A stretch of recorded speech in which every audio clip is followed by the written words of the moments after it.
The other thing that's quite a common point of discussion in consultations is weight gain, and it does affect about half of women going through the menopause and the perimenopause.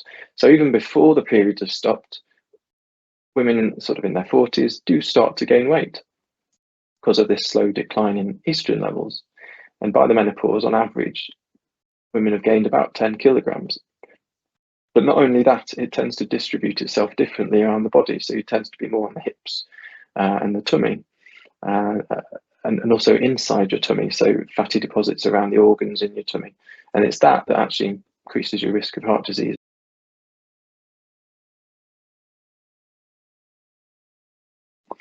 So weight definitely increases in the perimenopause, menopause, as we've discussed.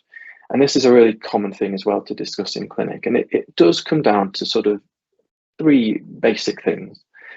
The first thing is are your menopause symptoms controlled? Because if you're not sleeping, you're anxious, you're having hot sweats, you're not going to be able to exercise. You're going to be probably eating poor diet. Your sleep will be poor. You won't have energy. So that's what, let's control your symptoms if there are any. The next thing is calories in. The best thing I would do, and what I would want my patients to do, is start with a food diary. For 3 or 4 days, write down everything you eat, when you eat it, and everything you drink and when you drink it, and every time you move. So if you have a sedentary job, for example, and you work at home, if I'm working at home, I'd try and get out for a walk or go for a swim or something, just because I know I've not moved all day. So keep a diary and then take it to your GP, take it to your menopause doctor or dietitian and sit down with them and say, look, where am I going wrong? Then think about your meals. So there should be about, if you have a plate, there should be about a quarter of your plate should be protein, and that can be plant protein or fish or meat.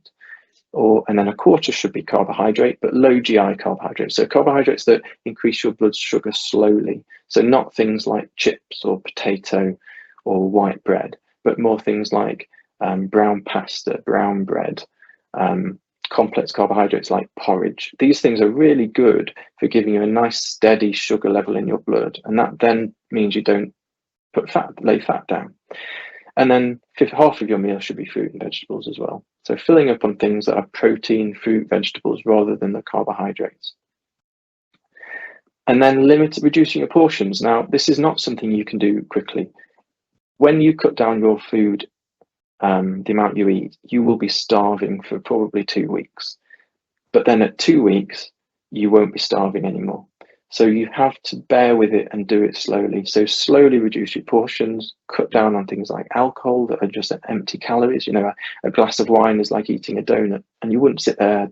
Well, most people wouldn't sit there and eat 3 donuts, but you might have 3 glasses of wine. So think about that as well.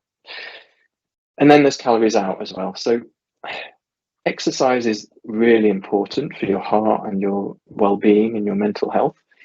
But if you go for a run and do 10 kilometers, you might burn 500 calories, but then you can get home and have a muffin and then you've eaten 500 calories. So exercise isn't really the way to lose weight. It's a way to stay fit and healthy and change the body composition and build muscle and lose fat and feel more attractive and have a better mental health. So that's sort of where calories out comes in. So ideally, gym a couple of times a week, go for a brisk walk, for over 150 minutes a week, go for a swim a few times a week, that sort of thing. And add in vitamin D to your diet as well. Most people need a standard dose vitamin D. And the other key thing really is get tailored advice. So I'm not advising you here, but I'm just saying these are the things to think about.